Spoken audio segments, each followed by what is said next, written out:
The middle managers who come to me for leadership coaching usually have high integrity. They care about people. They have this heart for people. They like enabling others. And coaching their team, mentoring younger colleagues is often the part of the job they enjoy most.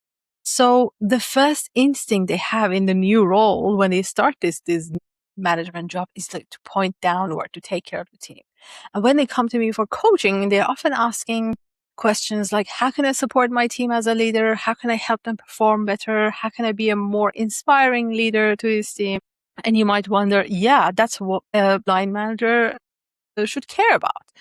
But that's not the whole story. Naturally, new managers spend so much more time with their team rather than the higher level management. And most of the attention goes to the team, and maybe less attention goes to their future career and the nature of the relationship with senior management. And not only do they need to show they are high-performing team leaders and they can do the job, they also need to signal that they are capable of more. They can take on higher stake projects in future and that the senior management could become their advocate. How to find the balance between protecting your team, being with your team, taking care of them, and developing relationships that see your leadership and making the senior management an advocate of yours. And would it mean that you have to compromise your values? This is what we're going to talk. I have met so many team leaders, both as clients or as people I just knew or as friends, that they are very good with their team.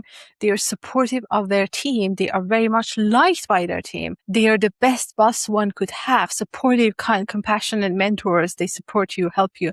But these people do not seem to have the same level of influence and gravitas among senior management. They are not seen as the leadership material for the next level, for a bigger team, for a bigger initiative, and slowly their career becomes sabotaged. And the problem does not end here. You might say, okay, I just want to be a manager. I don't care about my career, or my boss seems okay not caring about the career. But that's not the whole thing. If you have one of these line managers and you are ambitious and you want to grow your own career, you may also struggle and feel blocked by your line manager, kind line manager, who is nice, but is lacking influence. And if they want to advocate for you, their opinion may not matter so much. And this is one of the issues I see with overly protective managers as well.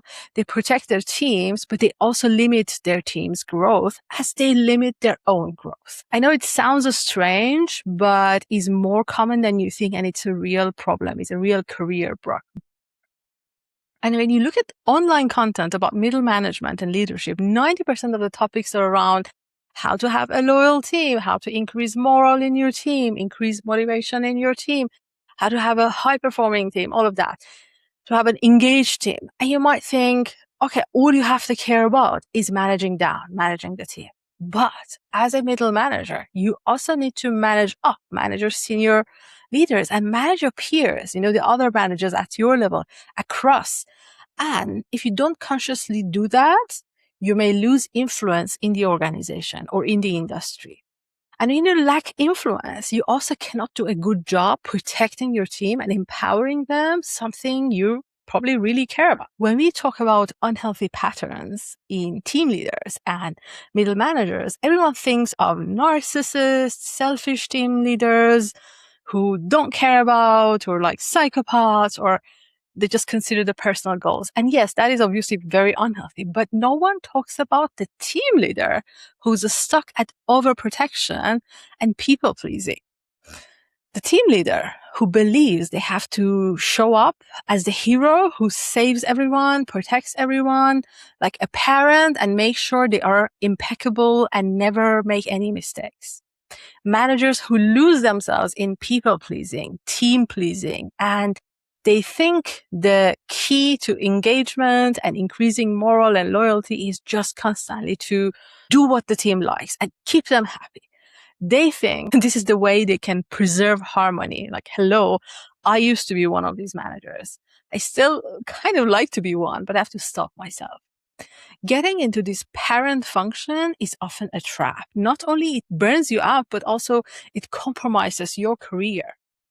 But most of us do not have a clear picture of leadership early on in our career. And the parent is instinctively the picture we grow up with. So we kind of use that parent figure like a role model for our leadership. I cannot count how many times my female clients, especially, they shared with so much pride that, oh, I'm like their mother. My team relies on me. They love me. And you won't be surprised. These are exactly the clients who struggle more with burnout and health and well-being topics at some point. Sometimes a middle manager identifies their leadership responsibility priority with protecting the team, treating the senior managers as enemies, while senior leaders expect them to synthesize difficult information, surface the strategic risk, and make company level, enterprise level recommendations. And I see this a lot with the managers who are like very kind, compassionate, but are conflict avoidant. I had a client who, from the first day she came to me, said her goal is harmony. Harmony in the team, harmony in the world. Maybe she's watching that. So if you recognize yourself, she was very much into yoga, healing, calming her nervous system, which was such a great thing. But we noticed she avoids conflict, difficult conversation, and she was constantly trying to protect her team against senior management. And it was constantly us and them. And this was not helping anyone. She had become highly valuable as a leader with an engaged team, but senior leaders experienced her primarily as like a buffer, a filter, as someone who would implement stuff, but not as someone who helps shape strategic company level decisions. And of course, we changed that dynamic using a model I will share with you later. But let me share some more examples of unhealthy loyalty so you can identify some and you'll get a better picture, because these behaviors look very harmless and nice on surface, and you may not even consider them as unhealthy.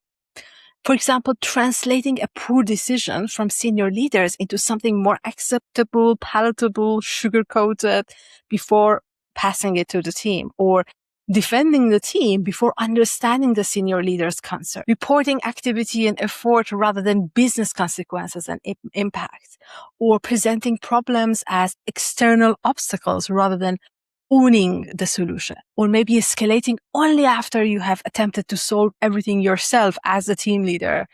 And then that also doesn't really put your team in a good place.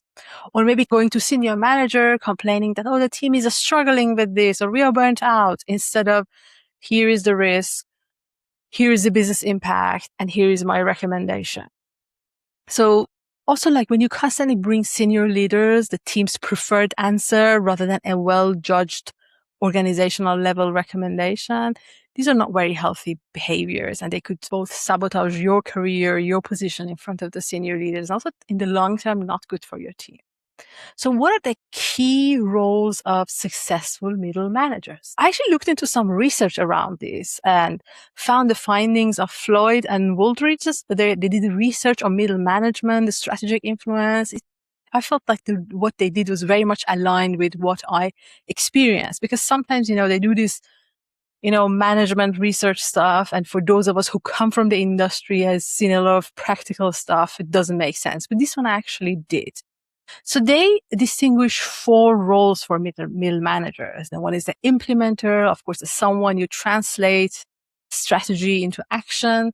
A synthesizer, you're someone who interprets information from operations and give it a strategic meaning for senior leaders. So this is basically the managing. You're a champion, you advocate the strategic alternatives or issues that may change senior leaders' priorities. Also, you're a facilitator. You enable adaptation, experimentation, taking action, problem solving across the organization, or at least across like the team you have. And these scientists, they argue that influence comes from mediating between internal operations and external environment, not only from managing one team effectively. It sounds obvious. In reality, these things are actually very difficult to bring into action. And it's also something most managers totally miss out. And that is not their fault, because role conflict is built into this job of middle management. A middle manager has to balance competing expectation. For example, the senior leaders expect alignment and implementation, but the team, the employees, they expect you to advocate for them, protect them, take care of them. clients or customers, they expect reliability. Your peers, your other line managers, they expect cooperation, collaboration from you. The managers themselves, they also want to be seen as fair, competent, and loyal. So there are a lot of things to think about that may not necessarily align with each other. So when these expectations, they clash with each other, they collide, the manager may choose the group with which she or he has the strongest daily relationship, her team. You always bias towards your team, especially if you have a heart for them. And that choice earns local trust, but it can reduce their exposure to senior leaders as a contributor to company decisions or like enterprise decisions. I definitely fell into this trap myself, despite knowing all these theories, because we humans, we are complex emotional beings. And sometimes we know so much and we cannot act on it. And when we are stressed or find ourselves in complex situations, we tend to go back to our survival pattern unconsciously. And of course, if you're more into people pleasing or your survival pattern is to just conform and keep everyone happy around you, that would be what you do. So if you see a smart manager doing something unreasonable, something that is not good for the career, it's not that because they're not smart. It's partially because they are just following their survival pattern. And when you're someone who's constantly coached and supported, you're more likely to catch yourself falling into the old unhealthy patterns, and you can lead consciously because you always have that external sort of eye on you that reminds you like, hey, that you should pause here. You shouldn't do things like this. You always have that observation. That's why it's so helpful to have coaching. And there's something I want to bring up here. Quitting corporate won't solve your problem. If you constantly find yourself between your team and your corporation, feeling the corporate environment is harsh and the reason you're struggling, there is something I hope you check. Yes, I get it. The corporate culture is tough, sometimes unfair, sometimes toxic. But before you think like, I should quit this, I should run away, I hope you identify the root cause of what is bothering you. Because very often the root cause of what is bothering you is not the corporate culture. It is something internal.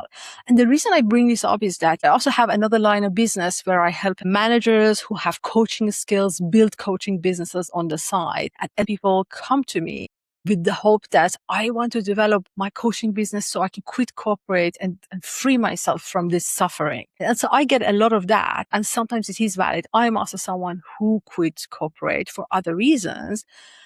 But I just want you to be clear that escaping the problem when you haven't really addressed the problem means the problem will follow you. And the same patterns that challenge in your current job can follow you in the next one. Or even, if you start your own business, you are very likely to attract clients or partners or collaborators who show the exact traits you run away from in corporate. And no business result in this world happens in isolation. You will always need to work with other humans, and that is why the patterns keep repeating. Back then, I started a business in fashion e-commerce, and I had to face myself later and learn some leadership lessons the hard way. Entrepreneurship will 10 times magnify your leadership gaps, and you will suffer even more. It is not an escape. Please do not get distracted by the shiny stories of influencers who quit toxic corporate jobs and are now working from Bali. There is so much you do not get to hear. And I have coached hundreds of entrepreneurs who came from corporate, those who come with a vision, with a big desire, and not from a place of fear. They tend to be more successful. And if something annoys you, keeps you stuck, please talk to a coach, therapist, advisor, someone, that can help you to decide from a place of conviction and vision and not from escape and fear. Because otherwise you might create an even more toxic environment around you in the next career chapter. Of course, I did not share all of this to stop you from supporting your team. No. But there is a balance, and in the next video, I will show you how to protect your team without compromising your career. There is a way to support and coach your team and still build the strategic relationships with senior management where they respect your thinking. The link is in the screen and the description. See you soon.